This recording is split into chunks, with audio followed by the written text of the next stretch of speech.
Hi all, let's have a look at another fantastic game from the Gashimov Memorial.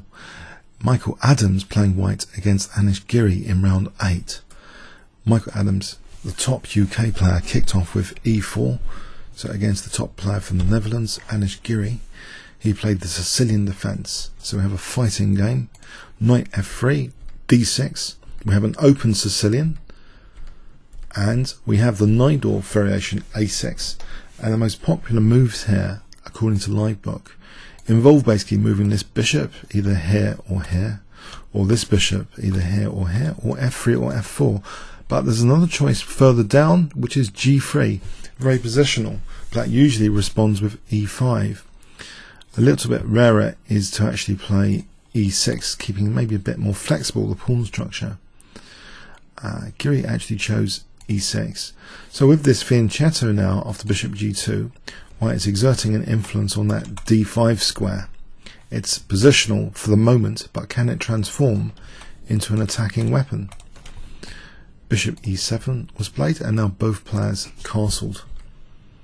We have now an opportunity to clamp down on B5. At the moment, B5 is also, it's not really possible because of E5 usually. But just in case it becomes possible, white plays A4, clamping down on B5. So he's got nice control over the D5 break and the B5 break right now.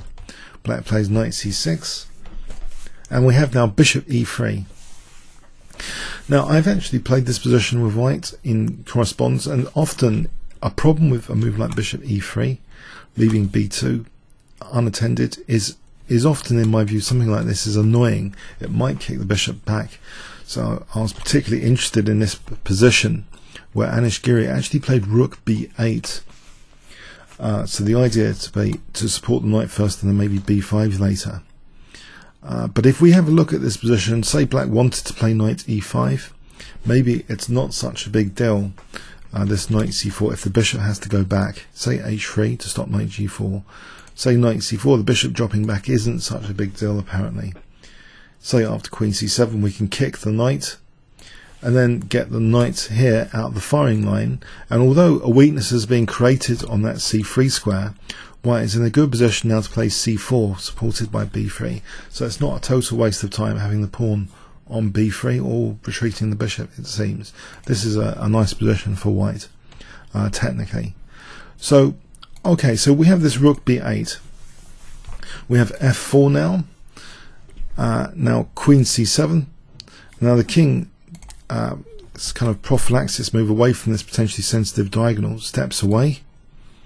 Bishop D7, and you know black's play seems very logical so far, as though maybe in the future he's preparing B5. We have knight B3. Now here's some caution actually. White doesn't really want to play B5 at this moment, it seems. He actually plays B6, just keeping things pretty solid for the moment. Now we transform this, or Michael Adams transforms this, into a very attacking looking position with one move, which is G4.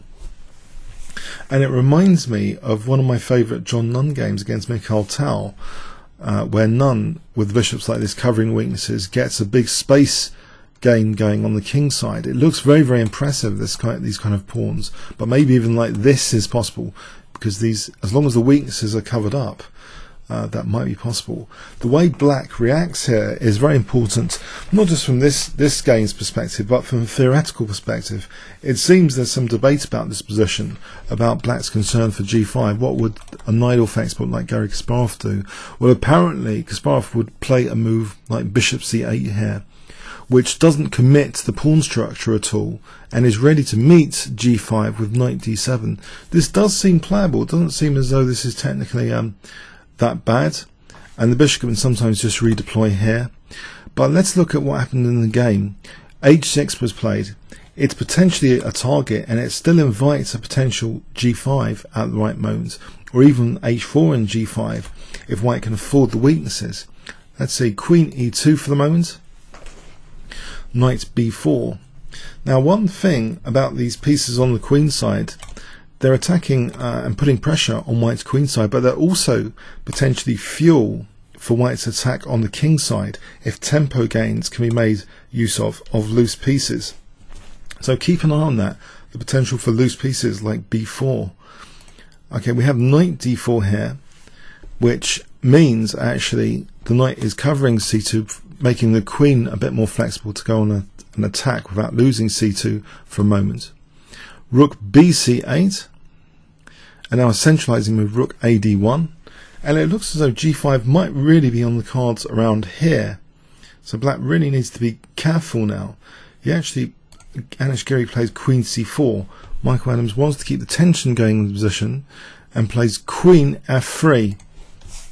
A very, very interesting dynamic move, which actually involves potentially a sacrifice. Potentially his c2, Adams' c2 pawn, is not entirely being nannied in this position. This is the statement made here, that if black wants to try and dislodge the knight first, that maybe c2 later is going to be one. And it's a very instructive move from that perspective, because it kept the tension in the position the queen's on, and white wants to pursue an attack, but it might be at the cost of the c2 pawn, which is the extremely logical target for black on that semi-open c file, this poor c pawn. We have e5. A bit of a compromise though, a bit of a downside to this structurally.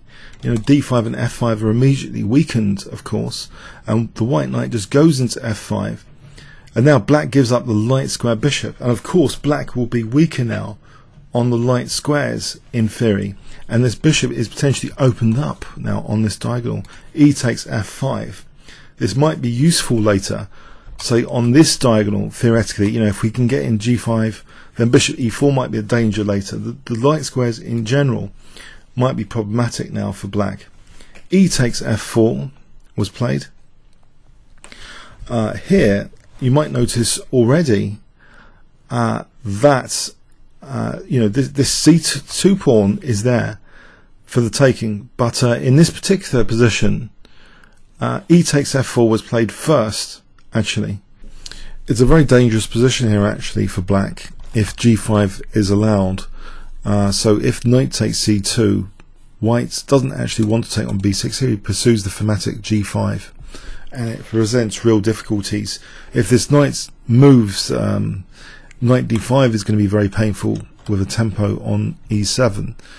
Black tries to improve things with h takes first, f takes, knight g4.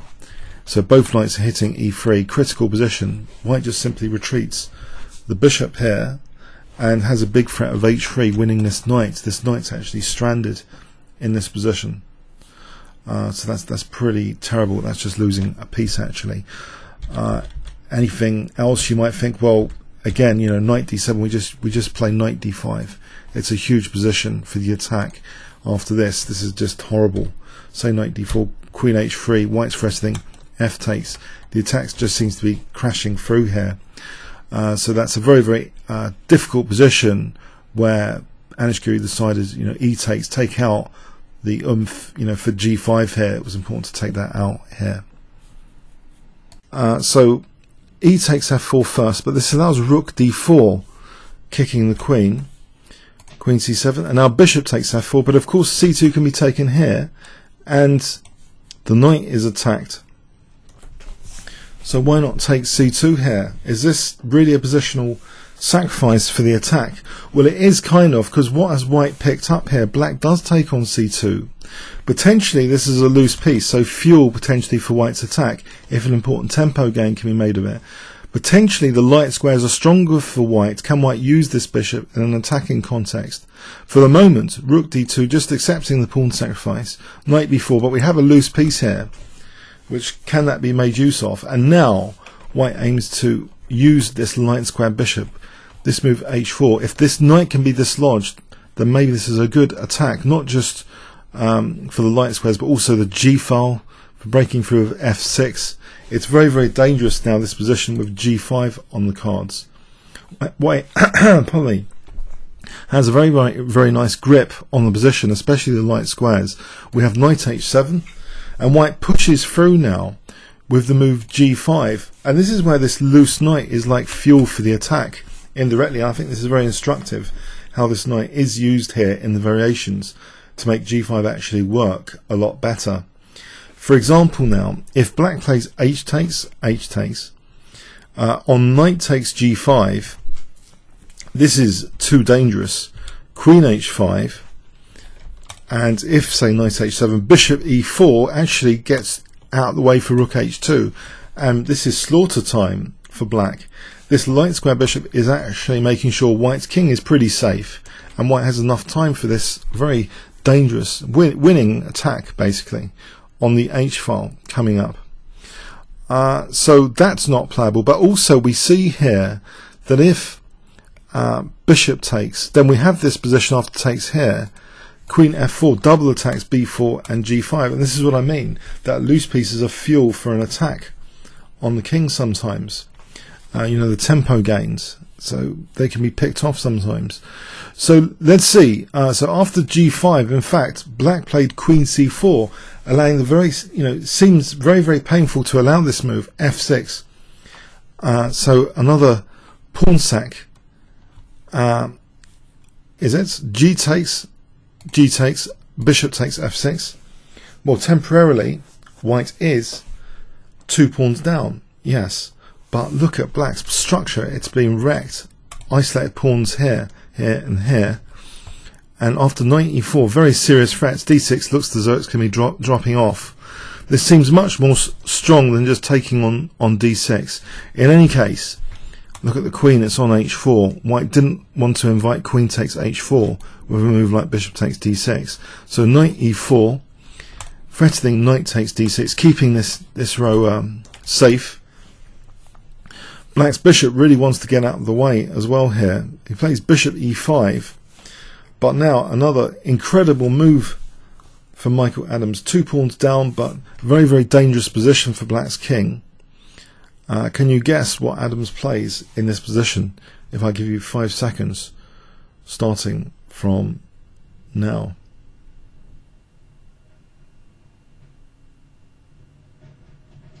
Okay, rook takes d6. This is a real bone crusher of a move. Just to demonstrate, well, black in the game played bishop g7, but if bishop takes d6, knight takes d6, an important tempo gain. And if the queen moves, say, to c5, queen g4 check, and this is just incredibly dangerous now after bishop takes h6, threatening mate. And if rook g8, we have a smothered mate here with knight takes f7. Well, knight takes f7 mate.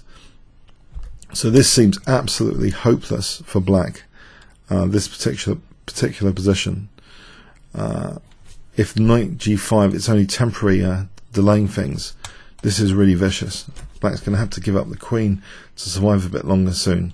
So that's to be avoided, that position after rook takes d6. Black really can't afford that position. His king's been dismantled. He played bishop g7, but in any case, this doesn't help that much. Bishop takes h6.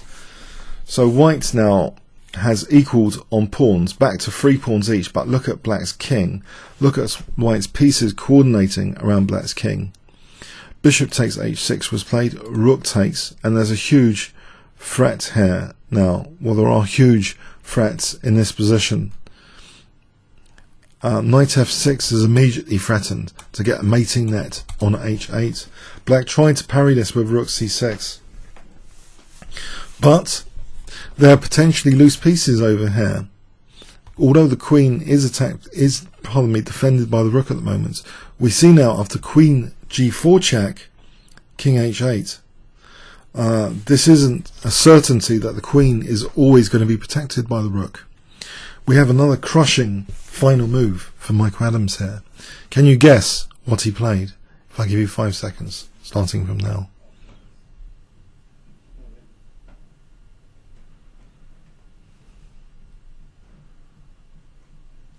Okay, rook takes h7 check.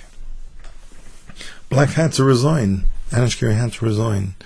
If king takes, knight f6 check, and look, the rook can't leave the defense of the queen, we just take the queen. If rook takes, and that's massively up in material for white. And if the king moved here, it's just mate. If the king moves to h8, it's mate in 2 check. and then Queen H7 here, because the knight is supported by the rook. So yeah, after rook takes H7, that's devastation. White is just crashing through. What a beautiful game though. It shows, you know, the dynamics of chess, how White's kind of made use of Black's pieces winning that C2 pawn as kind of loose pieces, tactical targets. So he could simultaneously do his attack and pick up on these targets on the queen side. And when he was 2 pawns down, he did have that powerful knight square bishop, and he was tearing Black's pawn structure apart. And the tactics kind of flowed from that position of great strength, that he had certain trump cards which started to make all the tactics work really well. But part of that, you know, part of the ingredients for that were these queenside, you know, liabilities. Basically, they became kind of liabilities in their own right. After winning material, they weren't in ideal spots for handling White's attack. So a fantastic game there, and a very, very tough tournament for Michael Adams. This was actually his only win in the tournament, but against someone higher rated, Anish Giri, 2790, Adams is 2745. So overall, it was a very, very tough tournament, but at least there was this beautiful game to take away from it. So congratulations, Michael Adams, on this fantastic game. I loved it. Comments or questions on YouTube. Thanks very much.